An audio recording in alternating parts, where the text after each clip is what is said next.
company.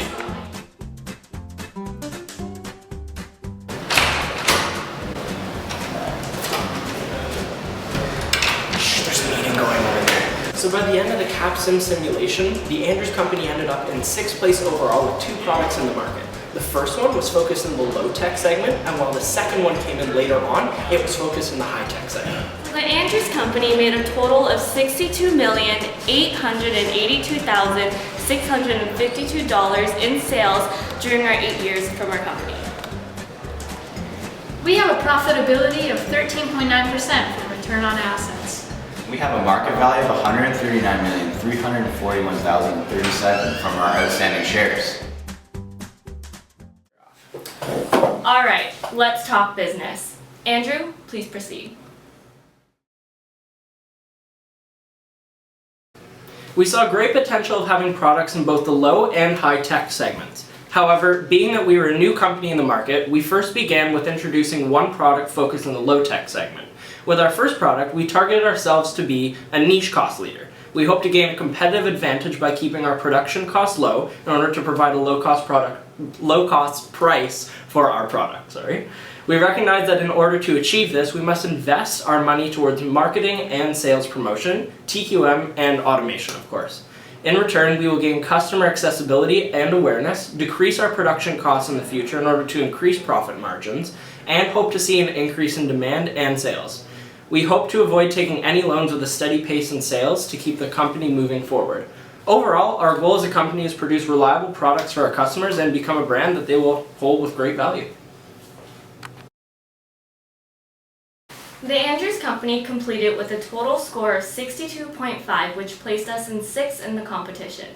As we implemented our intended strategy, we were very successful with our first product focused in the low-tech segment. With initially investing a significant amount of money towards automation, market, and sales promotion, we were able to sell out of stock almost every round at a low and reasonable cost. With each round, we ensured that our age revision of each product was also within the year to avoid any production delays, and always set our segment sizes to exactly what the consumers want. We also kept a close eye on our competitors' prices in order to adjust our prices accordingly in order to satisfy ourselves as a niche cost leader.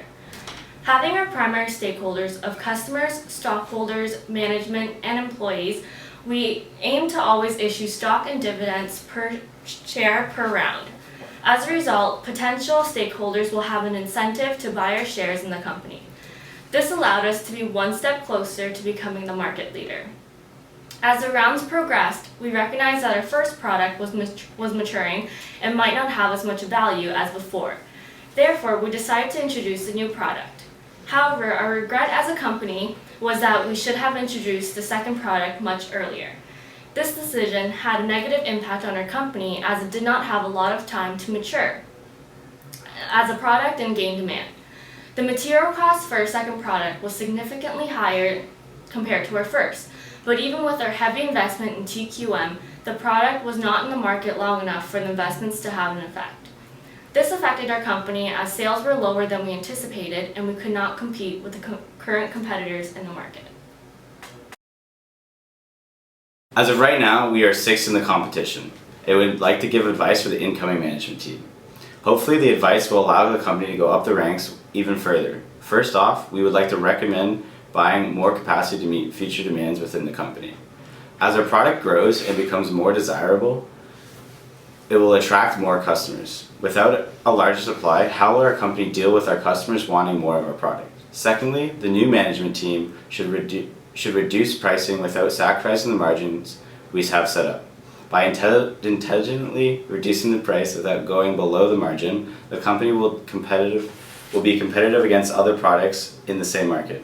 This method will allow our product to stay in the top of the game and be step ahead of others. Lastly, the incoming management team should reduce labor and material costs by TQM and increase productivity.